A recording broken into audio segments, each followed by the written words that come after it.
अस्सलामुअलैकुम। तो आज हमें जो असाइनमेंट मिला है, जिस तरीके से मैंने किया है हम उसको करके आपको बताएंगे। सही है। सबसे पहले यहाँ पे जो लिखा हुआ है उसको पढ़ लेते हैं। JavaScript concepts assignment 2 cover topics cover array methods.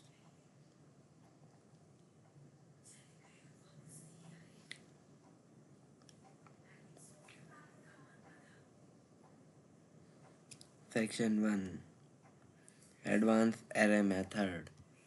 Task 1 है हमारे पास map versus for each versus reduce. इन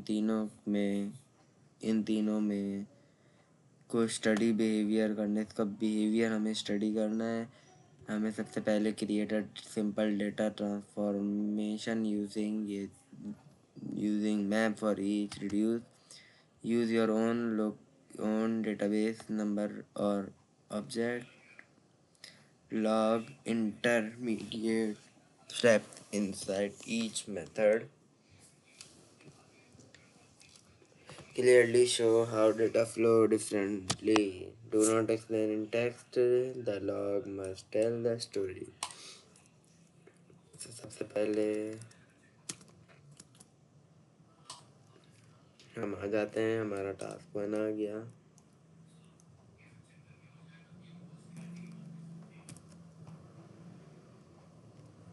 ज़बरदस्त। तो हमने यहाँ पे रिक्वायरमेंट के मुताबिक एक डेटा सेट बना लिया अपना नंबर्स का।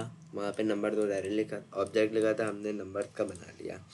उसके बाद हमने यहाँ पे नंबर्स को वो किया, लॉक करवाया।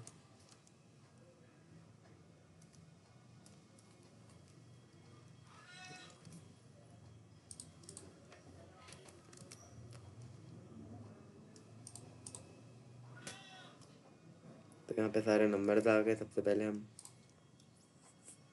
पढ़ते हैं ये क्या है। कंसोल डॉट ग्रुप एक जहाँ कंसोल डॉट ग्रुप एक ग्रुप बना लेता है और यहाँ पे जो भी नाम लिखा होता है तो उसका नाम यहाँ पे आ जाता है। जैसे ग्रुप फैमिली मैप, हमने इसको मैप के नाम दे दिया।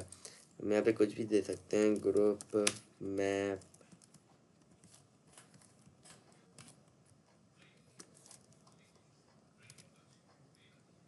यहाँ पे आ जाएगा, तो यहाँ पे हम इसको नाम दे सकते हैं।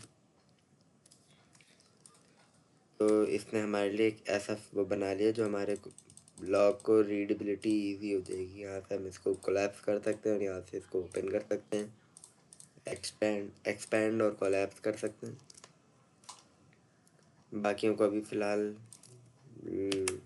कमेंट कर देते हैं। इस मैप के बारे में पढ़ते हैं।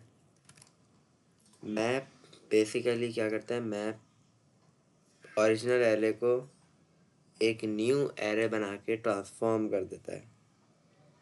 ओरिजिनल एरे का डेटा सेट जो भी है वो यूज़ करता है एक न्यू एरे बनाने में और उसको ट्रांसफॉर्म कर देता है। लाइक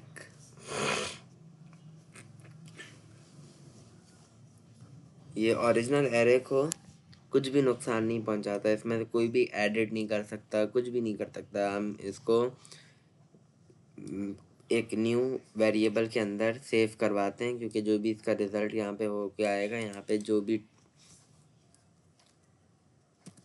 जो भी टास्क होंगे वो परफॉर्म होंगे और आखिर में जब रिटर्न होगा वो टास्क कंप्लीट हो गया, जो भी रिटर्न होगा वो वैल्यू इसके अंदर एक एक करके सेव होगी। जब तक ये आइट्रेशन चल नहीं जाती, पूरी नहीं हो जाती, तब तक ये पूरा वो होके पूरी टास्क कंप्लीट होके इसमें बारी बारी सेव होके इसके अंदर सारा वो आ जाएगा, डेटा इसके अंदर आ जाएगा और ये एक एरे बन जाएगा, न्यू एरे।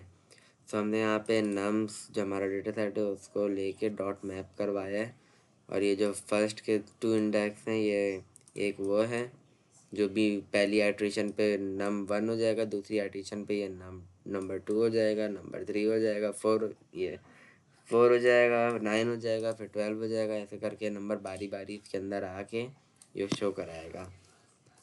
जैसे कि सबसे पहले इंडेक्स 0 है, यहाँ पे हमने इंडेक्स 0 लिखा है, इसका इंडेक्स 0 है, इसका 1 है।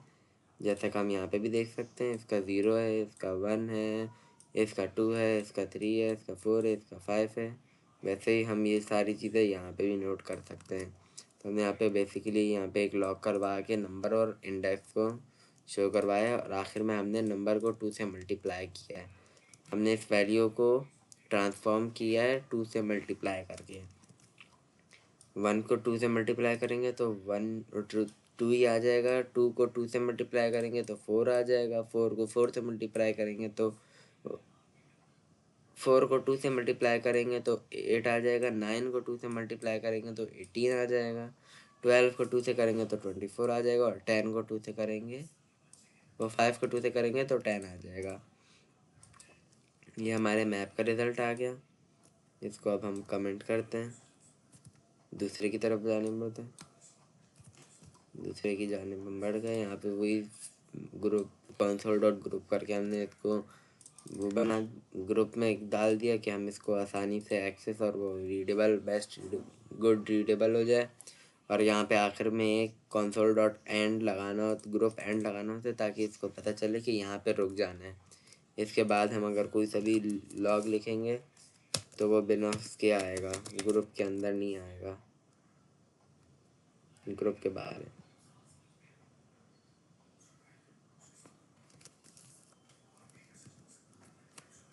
सही है। So map dot for each क्या करता है? फॉर ईच कुछ भी रिटर्न नहीं करता। यानी जैसे यहाँ पे ये रिटर्न कर रहा था मैप के अंदर, ये न्यू वेरिएबल के अंदर इसको रिटर्न कर रहा था, इसके अंदर ये रिटर्न नहीं करता। ये बस जो भी वैल्यूज़ होती हैं उनके ऊपर कोई वेरियस टास्क परफॉर्म करा सकता है, लेकिन ना ये ओरिजिनल एरे में कोई भी चेंजेस कर सकता है, ना अपडेट कर सकता है, ना क्रिएट कर सकता है, ना डिलीट कर सकता है। ये सिर्फ उन वैल्यूज़ के ऊपर साइड इफ़ेक्ट्स कह सकते हैं, क्योंकि ये उसमें यूज़ होते हैं। बेस्ट वर्ड टेक्निकल वर्डिंग है इसके लिए साइड इफ़ेक्ट्स। ये एरे के ऊपर साइड इफ़ेक्ट्स यूज़ करने के लिए काम आता है। हमने यहाँ पे नम लिया, इंडेक्स लिया और ये ओरिजिनल लिया। ओरिजिनल का मैं भी बाद में बताता हूँ। नम और इंडेक्स वैसे ही काम कर रहे हैं जैसे वो काम कर रहा था।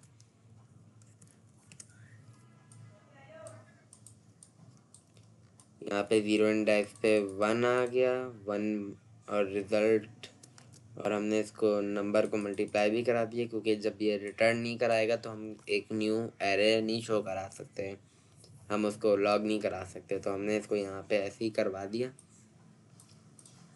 0 आइट्रेशन पे नंबर 1 था और 1 को 2 से मल्टीप्लाई करें तो 2 आ जाएगा। ऐसे ही ये फिर ये सारा ऐसे ही फॉलो अप हुआ।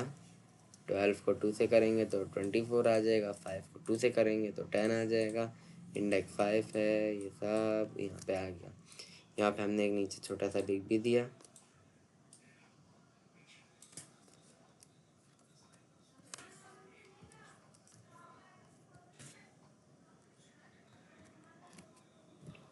For each doesn't modify or change the original array।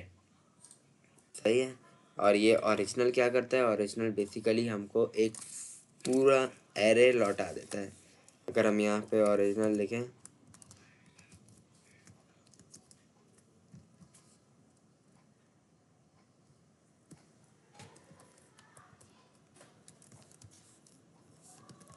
तो यहाँ पे हम देख सकते हैं हमें ये टू के बाद है, बीच में कुछ लगा देते हैं। ये हमें सेम ओरिजिनल एरे वापसी हमें बार बार दे रहा है क्योंकि ये एक ही आइट्रेशन में जैसे नम चला और नम यहाँ पे आया तो उसके बाद ये पूरी जितनी भी वो होगी ना पहली आइट्रेशन पे हमें ये तीसरा पैरामीटर हमें पूरी वैल्यू दे देता है और ये हर उसमें हमें पूरी की पूरी वैल्यू दे देता है। अगले अगले रिड्यूस के बारे में पढ़ते हैं। सबसे पहले हम इसकी वो पढ़ेंगे कि क्या करता है, कैसे करता है काम। उसके बाद हम इसकी फाइनल वो दे देंगे। हमने यहाँ पे एक वो बना दिया, रिड्यूस की फैमिली बना दी। हम रिड्यूस भी एक न्यू वेरिएबल के अंदर उसको सेव करवाता है। वो ओरिजिनल एरे जो ये है इसको कभी भी चेंज नहीं करेगा, ना मॉडिफाई करेगा, ना डिलीट करेगा। इसके अंदर से कुछ भी वो नहीं कर सकता। इसके पास इतना समझने एक्सेस नहीं है कि वो इसको कुछ भी छेड़खानी इसके साथ कर सके। कंसोल डॉट लॉग के अंदर हमने ग्रुप बना दिया ताकि उसकी रीडेबिलिटी हो जाए। यहाँ पे फिर हमने एक वेरिएबल के अंदर इसको सेव भी करवा दिया।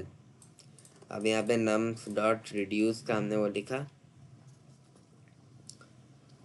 और यहाँ पे हमने इसको एक कॉल बैक फंक्शन प्रोवाइड कर दिया।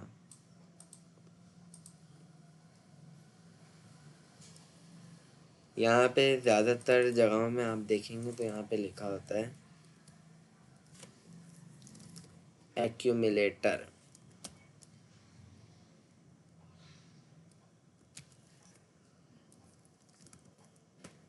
ACC कर लेते हैं। और दूसरा होता है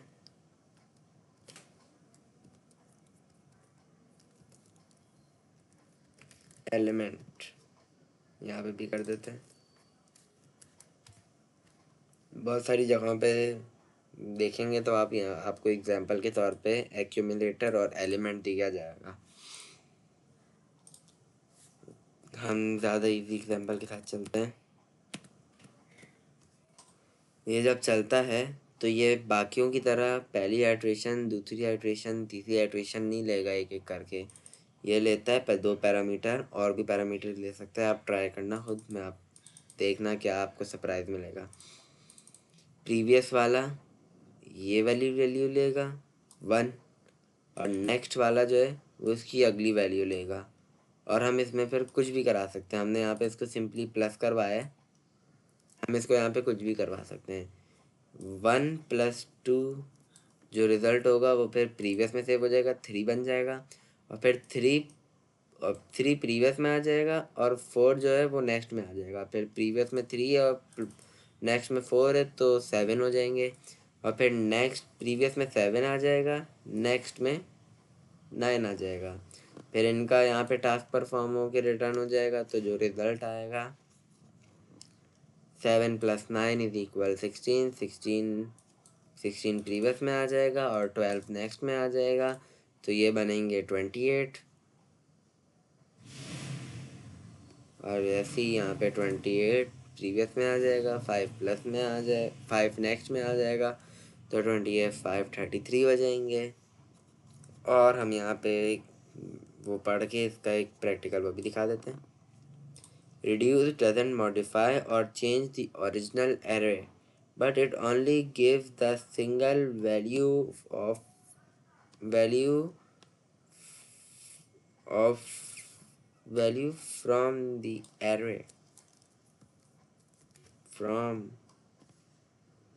array depending upon the task you perform.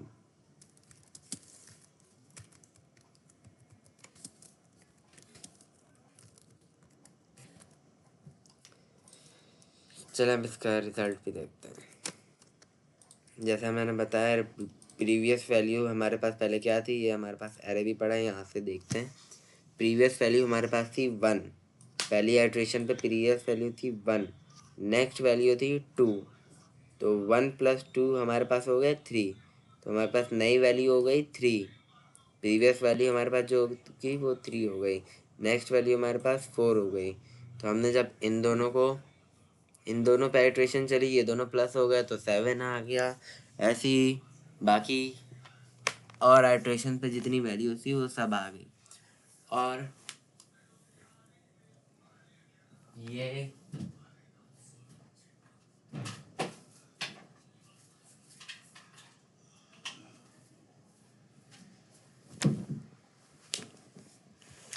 ये जो भी रिड्यूस वाला मेथड है, ये कभी भी एरे सेव नहीं करवाता, ये एक सिंगल वैल्यू सेव करवाता है।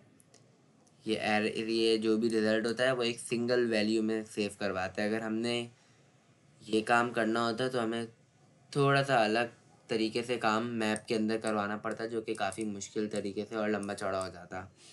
और यही काम हमने इजीली इसके अंदर करवाया है, बट ये सिर्फ एक सिंगल वैल्यू सेव करता है। सही है। हम इसका यहाँ पे रिज़ल्ट दिखाते हैं। तो ये देखें, ये 33 जो आ रहा है ये एक सिंगल वैल्यू आ रही है। जैसा मैंने बाकी बताया, 1 में 2 हो गया, 3 हो गया, 4 में 3 हो गया, 7 हो गया, 9 में 7 में 9 हो गया तो 16 हो गया, 16 में 12 हो गया 28, और 5। फिर यहाँ पे हमारी स्टेटमेंट भी आ गई। ये क्लियर हो गया तो हम टास्क 2 की 1.2 की तरफ पढ़ते हैं। इसको भी लॉक करवा देते हैं ताकि बाद में कोई कॉन्फ्लिक्ट ना हो। टास्क 2 में क्या है, filter plus reduce plus combine. Build a small program that filter database on a condition you define. Aggregates the filter using reduce. You must change the condition at least twice and rerun the program. Show how output log. यहाँ पे हमने अपना एक data set बना लिया और हमने पहले यहाँ पे एक फ़िल्टर करके जितनी भी वो थी वैल्यूज़, हमने जो कंडीशन यहाँ पे डिफ़ाइन की है उससे हमने फ़िल्टर कर लिया। फ़िल्टर क्या करता है, फ़िल्टर जो भी इसके अंदर ट्रू वैल्यूज़ होंगी, जो भी टास्क आपने परफॉर्म करवाना है और आखिर में रिज़ल्ट जो भी होगा वो एक न्यू एरे के अंदर यहाँ पे सेव करवा देगा। नंबर जो भी 10 से, नंबर इज़ ग्रेटर देन 10, तो यहाँ पे नंबर जो भी ग्रेटर देन 10 है, 12 है, 34 है, 11 है, तो ये सब एक न्यू एरे में सेव हुआ है।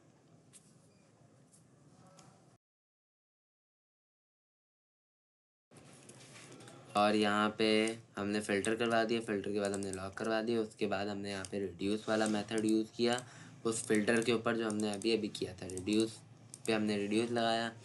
ये एक्यूमुलेटर और एलिमेंट जो भी नाम दो, यहाँ पे मैंने नंबर और एक्यूमुलेटर दे दिया। यहाँ पे हम प्रीवियस और नेक्स्ट भी रख सकते थे, लेकिन ज़्यादातर ये यूज़ होते हैं तो हम यही रखेंगे। बहुत सी वीडियोस में एग्जांपल भी यही मैंने देखी, तो हम यही रखेंगे। और वो उसकी उसमें चला, पहले 12 लिया, फर्स्ट एलिमेंट फर्स्ट प्रीवियस 12 था, नेक्स्ट 34 था। इन दोनों का जो भी रिज़ल्ट हुआ वो प्रीवियस हो गया, नेक्स्ट पे 11 आ गया, रिज़ल्ट हमारे पास ये आ गया। हमने इसको प्लस करवाया। अब हमने यहाँ पे फ़िल्टर 2 किया, नम्स में फ़िल्टर किया जो भी नंबर 10 से छोटा है, 10 वाली वैल्यू से जो भी नंबर छोटा है हमने उसको फ़िल्टर 2 के अंदर सेव करवा दिया। उसको हमने लॉक भी करवाया। तो 12, 34, 11 के अलावा जितने भी नंबर हैं सारे हमारे यहाँ पे आ गए। हमने फिर इसको रिड्यूस वाले मेथड से इसके भी हमने प्लस करवा दिया, तो 24 आ गया। हम इसको माइनस करा रहे थे लेकिन एक मसला आ रहा था, वैल्यू माइनस में जा रही थी, तभी हमने इसको प्लस में करा दिया ताकि वैल्यू माइनस में ना। टास्क 2 भी हो गया। तो यहाँ पर ये समझ आ गया, सही है। ये रिजल्ट आ गया। अब अगले की तरफ बढ़ते हैं। Custom array method. हमने अपना एक कस्टम एरे मेथड बनाना है जो कि या तो मैप हो, या तो फ़िल्टर हो, या तो रिड्यूस हो, कोई सा भी इनमें से एक हो और मैंडेटरी हो। उसमें function must accept a call back. You must log when the callback is executed. Compare output with the real method. तो यहाँ पे हमने जो बनाया अपना custom array method,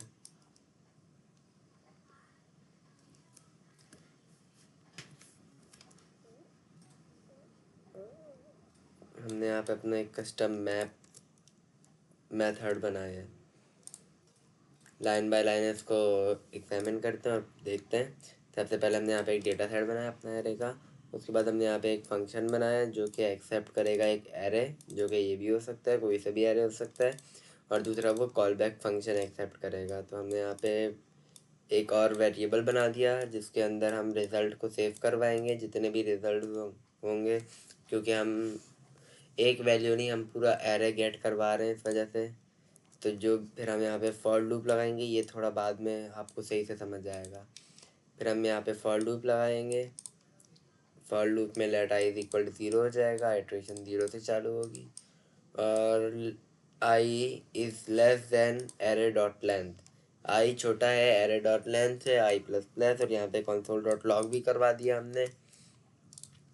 step zero में वैल्यू 1 थी, स्टेप 1 में वैल्यू 4 है। जो यहाँ पे एरे में सारी वैल्यूज़ हैं, इसको भी एक बार वो करा देते हैं, लॉक करवा देते हैं एरे। फिर 7 है जो कि यहाँ पे भी है, 7 का गया, 7 2 8, ये सारी वैल्यू सारी यहाँ पे आ गई, लॉग हो गई। उसके बाद जो भी वैल्यू है, फिर हमने कॉल बैक फंक्शन बनाया। कॉल बैक फंक्शन वाला पैरामीटर डाला, यहाँ पे कॉल बैक नाम डाल दिया, यहाँ पे कॉल बैक के साथ एक कॉल बैक के साथ कर्ली ब्रैकेट वो पैरेंथेसिस डाल दिए। इसको हटाएं तो यहाँ पे पूरा एक फंक्शन की तरह हमने इसको बना लिया है। और इसके अंदर हमने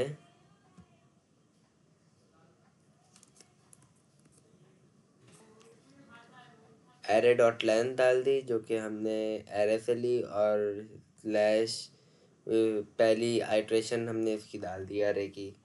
कॉल बैक फंक्शन के अंदर एरे की पहली आइट्रेशन जाएगी, वो कैसे, वो क्या होगा वो भी आपको आगे जाके पता चलेगा। और इसको हमने रिजल्ट डॉट पुश के अंदर, रिजल्ट के अंदर हमने इसको पुश करवा दिया है। हर आइट्रेशन के बाद ये जो भी रिजल्ट होगा वो रिजल्ट में पुश हो जाएगा। तो जैसे अगर यहाँ पे 1 है, यहाँ पे अगर हम मल्टीप्लाई कराएं फॉर एग्जांपल, तो यहाँ पे 1 को 2 से मल्टीप्लाई कराएं तो 2 हो जाएगा, 4 को 2 से कराएंगे तो 8 हो जाएगा, 7 को 2 से कराएंगे तो 14 हो जाएगा, फिर 2 को कराएंगे तो 4 हो जाएगा, फिर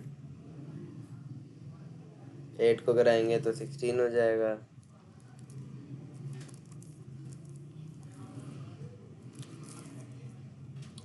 फिर वापसी 2 आ गया तो 4 आ जाएगा, फिर 5 आ गया तो 10 आ जाएगा। यही वैल्यू वहाँ पे भी हमें देखने को मिलेगी।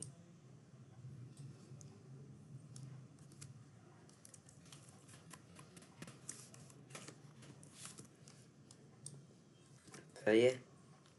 और फिर हमने यहाँ पे रिज़ल्ट को रिटर्न करा दिया। बाकी यहाँ पे हमने अपना एक कॉल बैक फंक्शन बना दिया। हमें इसको डायरेक्टली भी वो यहाँ पे एरो फंक्शन की तरीके से लिख सकते थे, जैसे हम यहाँ पे अभी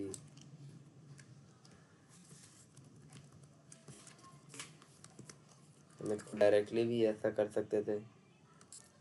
यहाँ पे कॉल बैक फंक्शन यूज हो रहा है, हम इसको डायरेक्टली भी एरो फंक्शन यूज़ कर सकते थे, लेकिन यहाँ पे ज़्यादा रीडेबिलिटी और ये 2 जगहों पे यूज़ हो रहा है, तो इस वजह से हमने इसको एक फंक्शन बना के 2 जगहों पे कॉल करवा दिया। कॉल नहीं करवाया, बस कॉल भी नहीं करवाया, क्योंकि कॉल कराएंगे तो एरर आएगा। Call back function is not a function. सही है।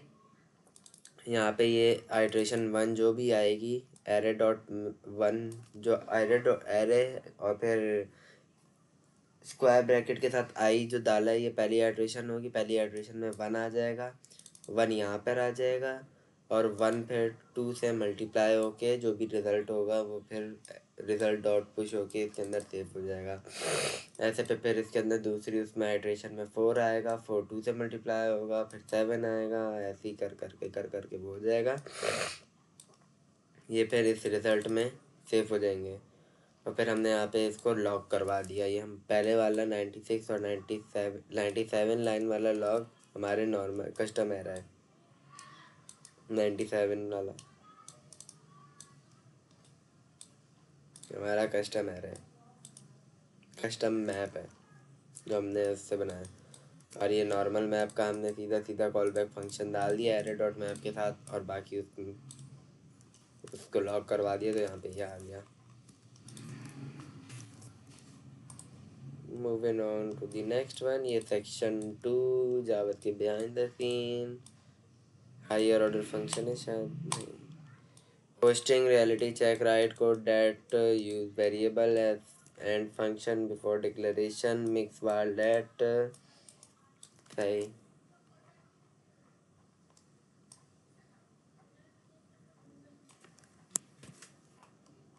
तो हमने यहाँ पे बेसिकली यहाँ पे लिखा है use variables and function before declaration, mix var let const function declaration, हमने यहाँ पे एक वार नीचे पहले वार बनाया और हमने वार को उसके ऊपर होस्ट करवाया।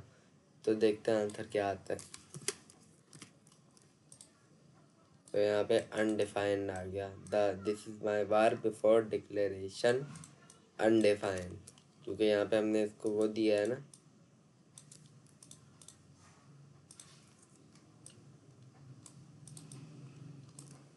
बाकी को खोलते हैं। यहाँ पे हमने फंक्शन वो किया, फंक्शन के अंदर हमने रिटर्न करा दिया हेलो फंक्शन। फंक्शन आ गया क्योंकि फंक्शन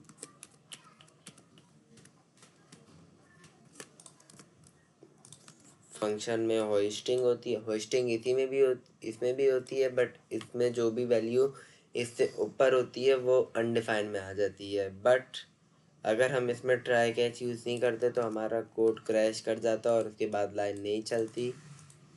ट्राई कैच में बेसिकली जो भी होता है वो आपको आगे पढ़ना पड़ेगा। मैं पढ़ चुका हूँ, लेकिन ये आपकी प्रैक्टिस है कि आप इसको पढ़ें।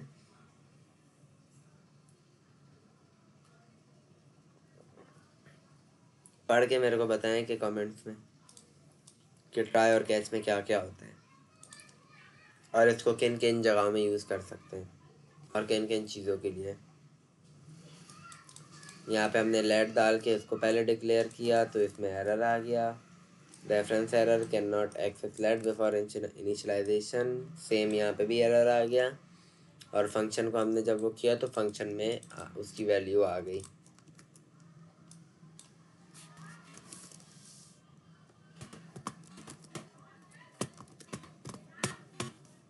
सही है। Next, call back observation, create multiple nested function, call that login tree and exit point, clearly show execution order, add one asynchronous operation and observe.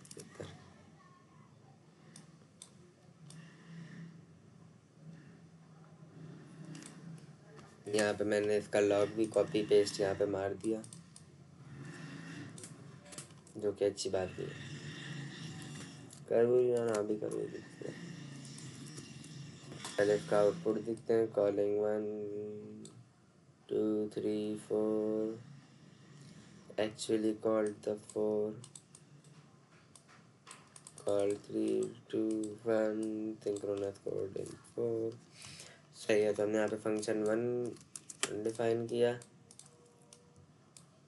और यहाँ पे इसके अंदर हमने एक बना दिया कॉलिंग फंक्शन 1, फिर बीच में हमने फंक्शन 2 की रेफरेंस डाल दी और फिर यहाँ पे फंक्शन 1 का ही लॉग कर दिया। फिर यहाँ पे सेम यही काम किया, यहाँ पे फंक्शन 3 डाल दिया, यहाँ पे फंक्शन 3 के अंदर फंक्शन 4 डाल दिया और फंक्शन 4 के अंदर हमने सिंक्रोनस पहले एक्चुअल ये लॉग दे दिया, उसके बाद यहाँ पे ए सिंक्रोनस डाल दिया और इसके यहाँ पे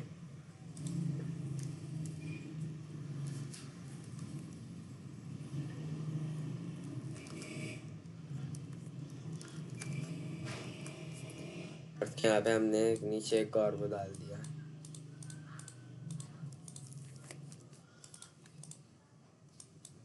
सही, समझ तो गए होंगे। पहले ये फंक्शन चलेगा, उसके बाद जैसे ही इस लाइन पे ये आएगा इसकी एग्जीक्यूशन रुक जाएगी और इसमें जो भी एग्जीक्यूशन है वो चलेगी। तो उसके बाद ये कॉल होगा तो इसकी फिर ये वाली एग्जीक्यूशन चलेगी, फिर ये इस एग्जीक्यूशन को चलाएगा, बाकी एग्जीक्यूशन इसकी रुक जाएंगी।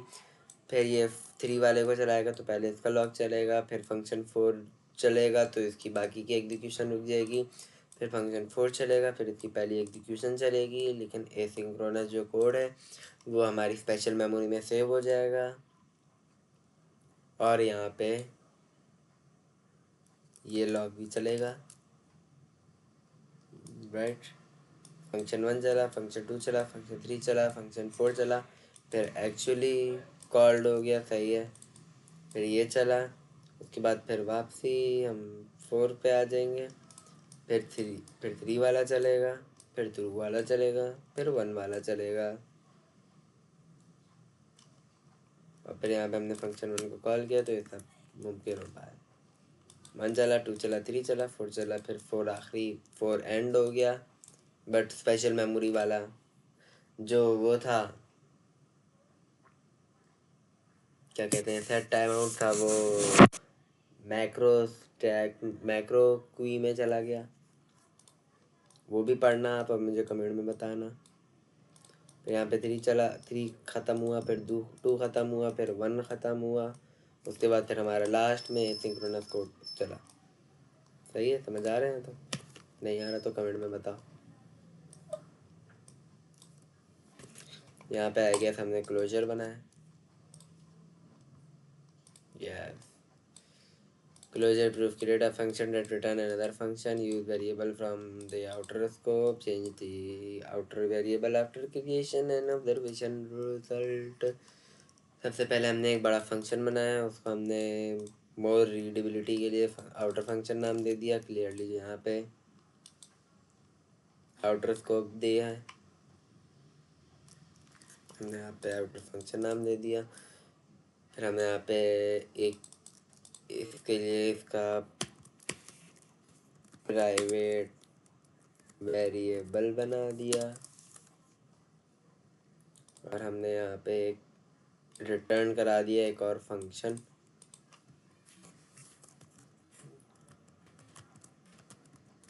ये सिर्फ यहाँ तक ही है, बाकी मेरी एक्सपेरिमेंट था। और फिर हमने इसको यहाँ पे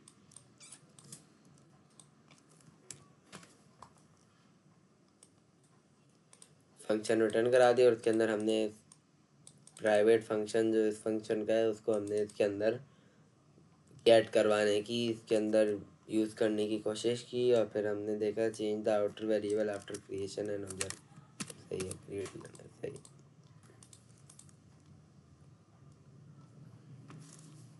फिर यहाँ पे एक और लॉग भी लगा देते हैं। सही है, ओके हो गया।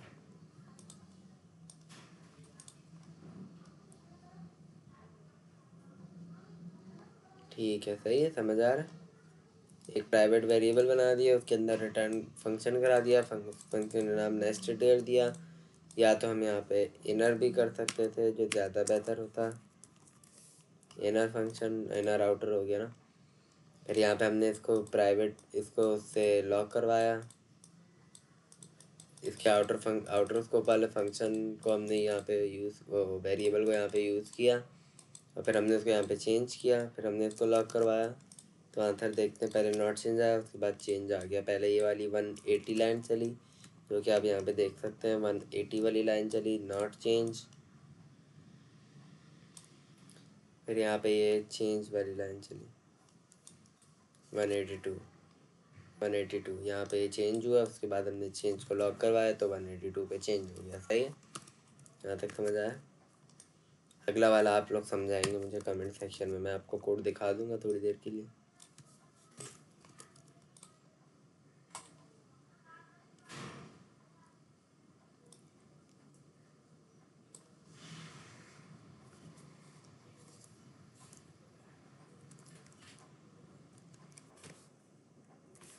तो यहाँ पे हमने ये फंक्शन, ये मुझे आप बताएंगे कि ये यहाँ पे क्या हो रहा है।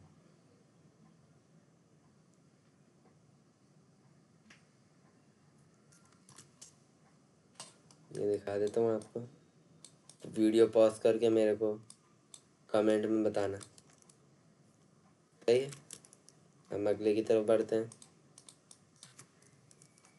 इसके लॉग भी दिखा देता हूँ आपको।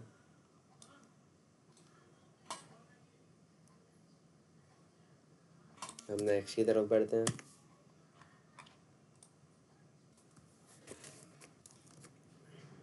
Okay,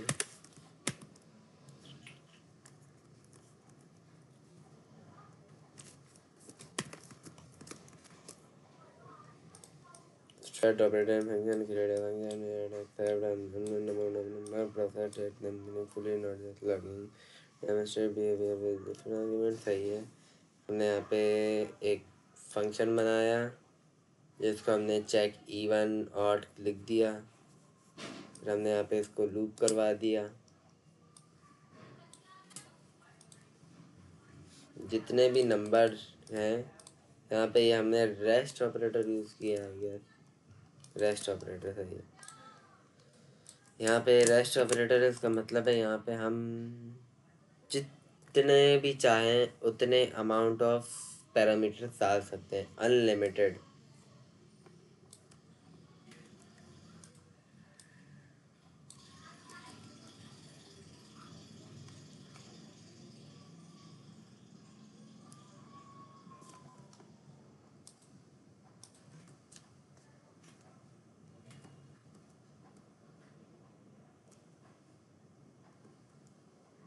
this should work.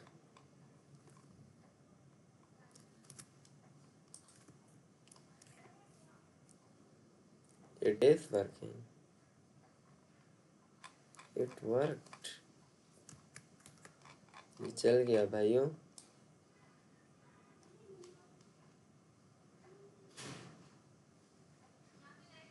मैंने कहा था ना, जितने मर्जी चाहें उतने आप इसको वो दे सकते हैं।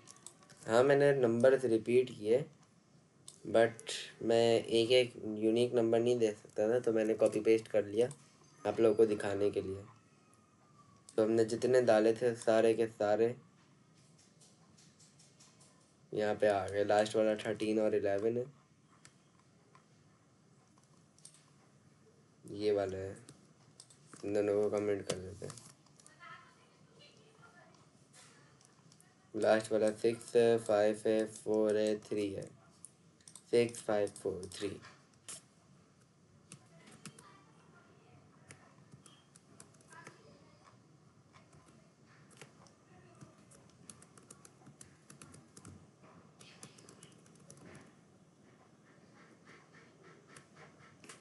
सही है। फिर हमने यहाँ पे और नंबर डाल दिए ताकि ये ऑड वगैरह का भी बताया, यहाँ पे लॉक करवा दिया। इवन और ऑड गुड हो गया। Moving on to the next one. Time बहुत ज़्यादा ले रही है। ये फेवरेट वाला है, डीप कॉपी और शैलो कॉपी, लेकिन इसमें हमने सिर्फ शैलो कॉपी पढ़ा है।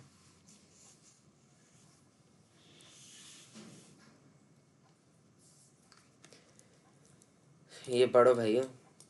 Spread operator and reference demonstrate the difference between shallow copy using spread direct reference। सही है। यहाँ पे हमने एक वेरिएबल बना दिया और ऑब्जेक्ट बना दिया, वेरिएबल में स्टोर करवा दिया उसको। ऑब्जेक्ट में हमने कुछ वैल्यू की वैल्यूज डाल दी हैं। सही है। और एक नेस्टेड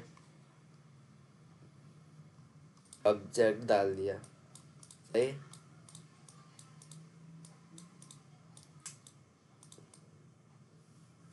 इसको हटा देते हैं। और फिर हमने यहाँ पे एक शैलो कॉपी बना दी, जिसके अंदर हमने एक एरे का वो हमने ऑब्जेक्ट डाल दिया, और उस ऑब्जेक्ट को हमने स्प्रेड ऑपरेटर्स के साथ खोल दिया। यानी अगर मैं आपको इसका लॉक करके दिखाऊं तो ये कुछ ऐसा आएगा।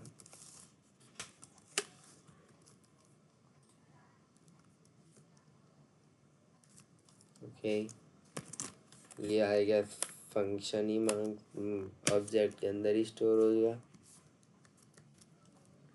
तो ये देखें, ये मेरा स्प्रेड ऑपरेटर है। ये चीज़ नोटिस करना और ये याद रखना। सही है। इस चीज़ को याद रखना। यही चीज़ अगर मैं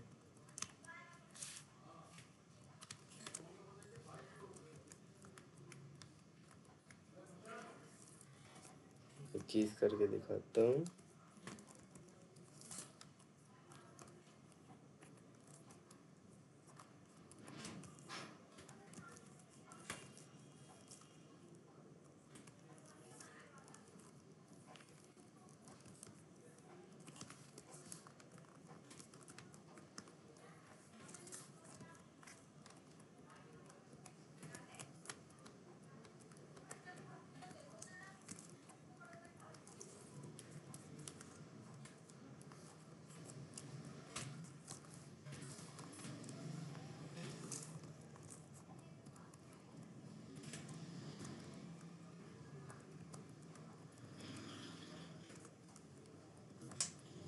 यार चलो ऐसे ही देख लेते हैं।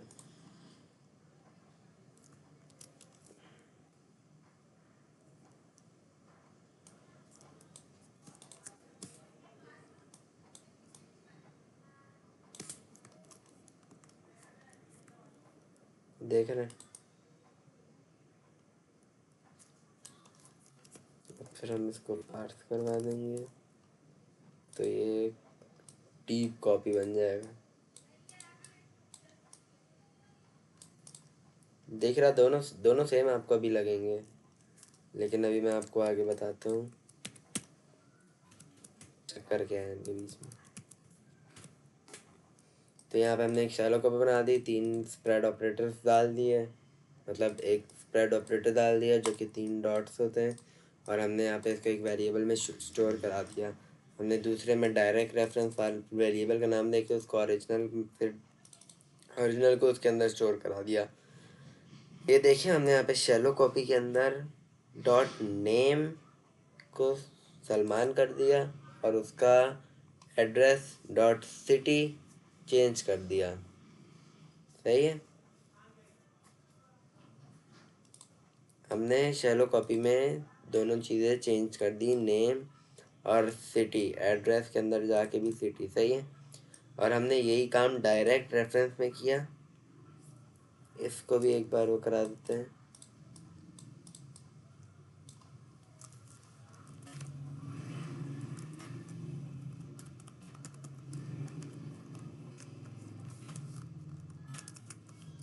सही है। हमने यहाँ पे शैलो कॉपी के अंदर ये चीज़ें चेंज करवा दी। अब ओपन कर देते हैं। अब देखते हैं कि क्या क्या चेंज हुआ जब हमने शैलो कॉपी के अंदर ये चीज़ें चेंज करवाई हैं। मेरी ओरिजिनल एरे ऐसा है, ऑब्जेक्ट ऐसा है। तो हम यहाँ पे सबसे पहले ओरिजिनल एरे करवाते हैं, ओरिजिनल वो करवाते हैं। ओरिजिनल तो मेरा सेम ही है। एक मिनट, नेम मूवीज क्यों आना।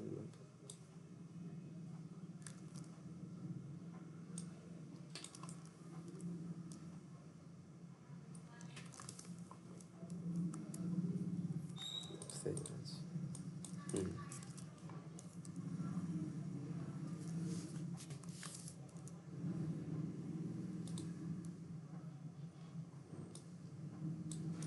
पर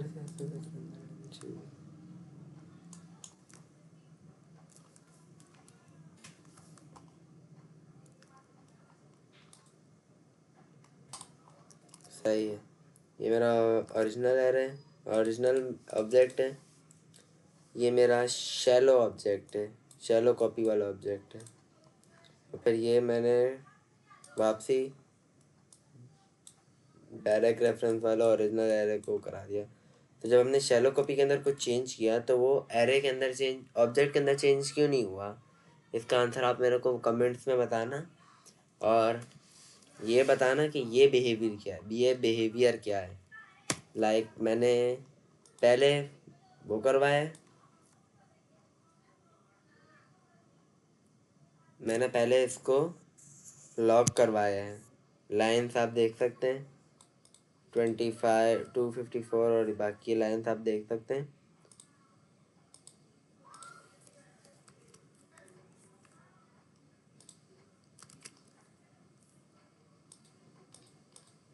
और आप ये देख सकते हैं यहाँ पे पहले मैंने इसको लॉक करवाया, उसके बाद मैंने नीचे डायरेक्ट रेफरेंस में भी छेड़खानी की है। तो यहाँ पे हमें ऊपर ओरिजिनल में ये क्या दिख रहा है, नाम जैद खान है, एज 17 है, और एड्रेस में कुछ कुछ होगा। डायरेक्ट रेफरेंस वाला भी ऐसे ही दिख रहा है, लेकिन जब मैंने इसको एक्सपेंड किया है तो इसके अंदर नेम मुइज़ आ रहे हैं, एज चेंज नहीं की थी, एज भी चेंज करते हैं, देखते हैं क्या होता है। एज 12, एज भी चेंज हो रही है, एड्रेस भी अगर हम चेंज करना चाहें तो कर सकते हैं। एड्रेस भी चेंज आ रहा है क्योंकि यहाँ पे हम 14 भी है, और ओरिजिनल ऑब्जेक्ट में 19C है। तो ये मुझे आप कमेंट में बताना है इसका बिहेवियर क्या है। बाकी let's move on to the next one, जो कि है हमारा फाइनल प्रोजेक्ट।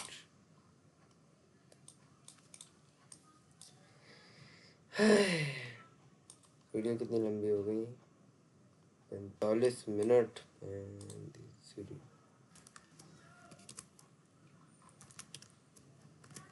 तो यहाँ पे बोला है build a small JavaScript project that accept a data set array use method.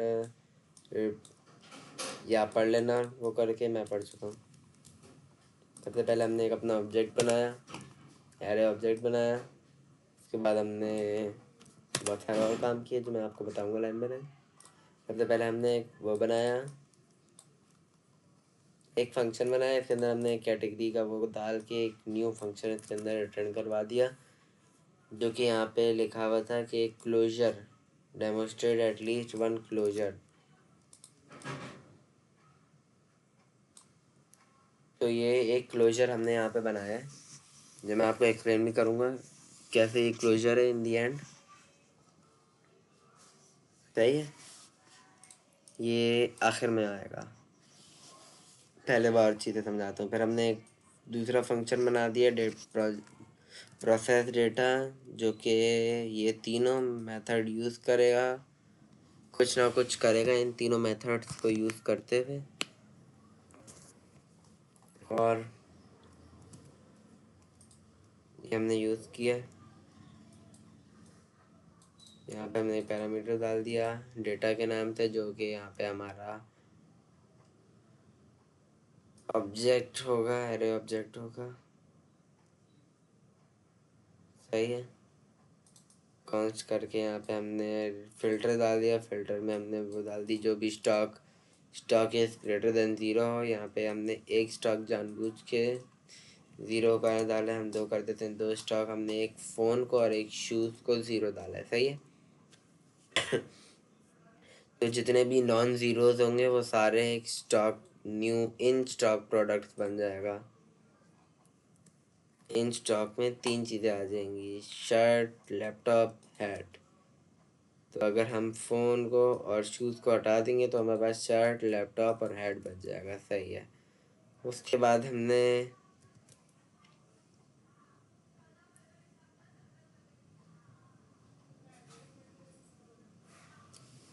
Discounted products, जो भी हमारे पास स्टॉक अवेलेबल है, हमने उस पर डिस्काउंट लगा दिया 90% है।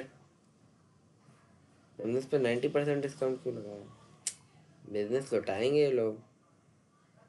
13.5 शर्ट के ऊपर 13, शर्ट 18 देगी। लैपटॉप 500 था तो 450। 10% डिस्काउंट है ये इसका। ये 0.01 देना चाहिए था ना, ये 10% होता या ये 1% होता। ये सारे प्रोडक्ट वो निकले। सही है, ये डिस्काउंटेड प्राइस यहाँ पे।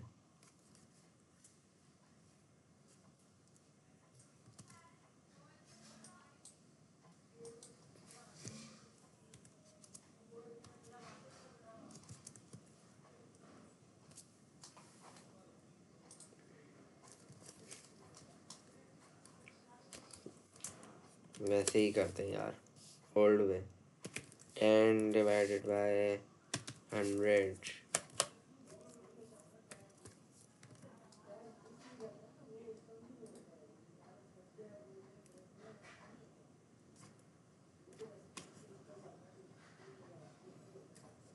तो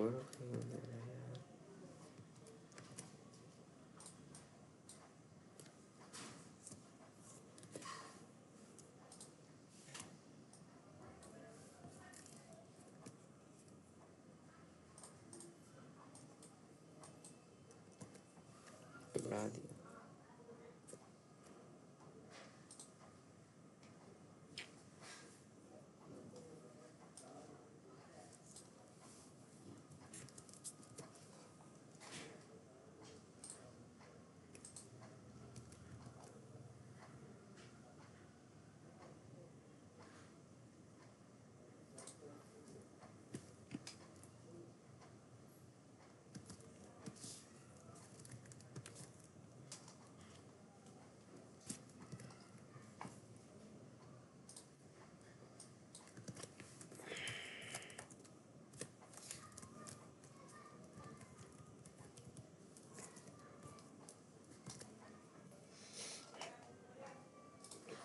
सही है, हमने सबको 10% डिस्काउंट दिया है। यहाँ पे वो भी हो सकता था, लाइक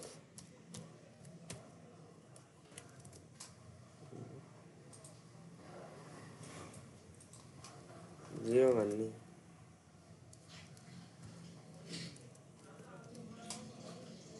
0.1। हाँ, यही है, सही है। हमने यहाँ पे इसको जो भी स्टॉक के अंदर है उनमें हमने डिस्ट्रक्चरिंग करा दी। यहाँ पे मैप करवाएंगे तो ऑब्जेक्ट आएगा, ऑब्जेक्ट के अंदर से हमने प्राइस और नेम को डिस्ट्रक्चर करा के यहाँ पे लॉक करवाया, जो कि आप देख सकते हैं। जो भी स्टॉक के अंदर प्रोडक्ट्स हैं वो हमने यहाँ पे पहले शो करवा दिए हैं। हम इसको बंद कर देते हैं, अगर इसको हम हटा दें तो ये हटेगा यहाँ से। सही है, ये प्रोडक्ट्स यहाँ से हट गए, यहाँ पे ही सिर्फ एक बार शो हो रहे हैं।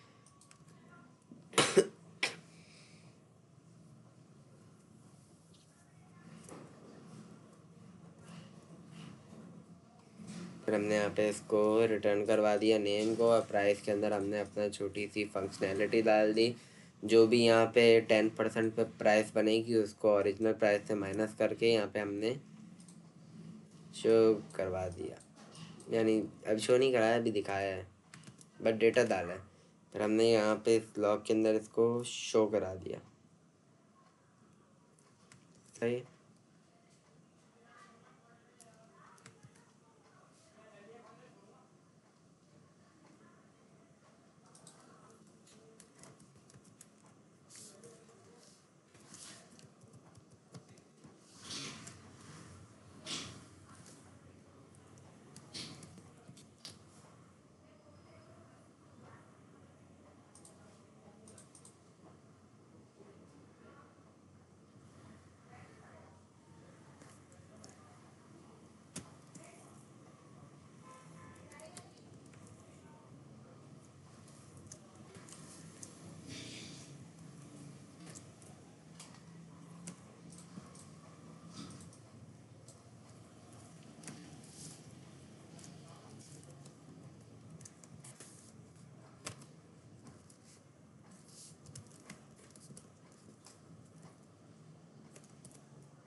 यहाँ पे मसला आ रहा है।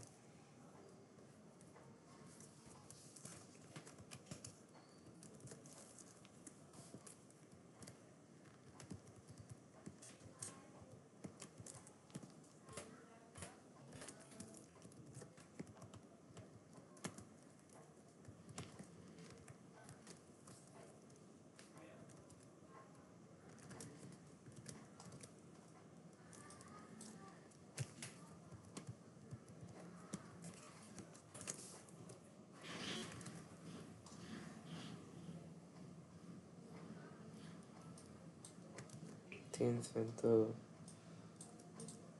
ACC अनडिफाइंड है। 302, 302 कितनी बार चला है? पहला चला है 302, 303।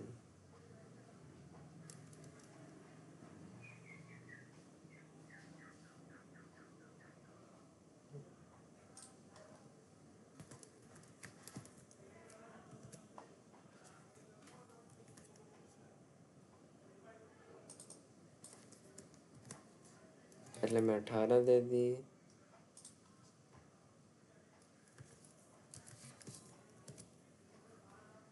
दूसरे में 45 दे दी, प्लस ये करा दें तो क्या आएगा? 18 में 45 मिला के कमेंट कर दें, 446 हो गया। तो एक्यूमुलेटर अगले में 446 ही होना चाहिए। ये डायरेक्ट रेफरेंस ले रहा है ना, इस वजह से यहाँ पे एरर आ रहा है। तो ये हम अगली वीडियो में देखेंगे। आज के लिए इतना ही। इसकी छोटी सी वीडियो बना के हम अगले उसमें देखेंगे। हाँ, जो मैं ये बता रहा था, ये किधर यूज़ हुआ, मैंने यहाँ कहीं पे यूज़ किया तो इसको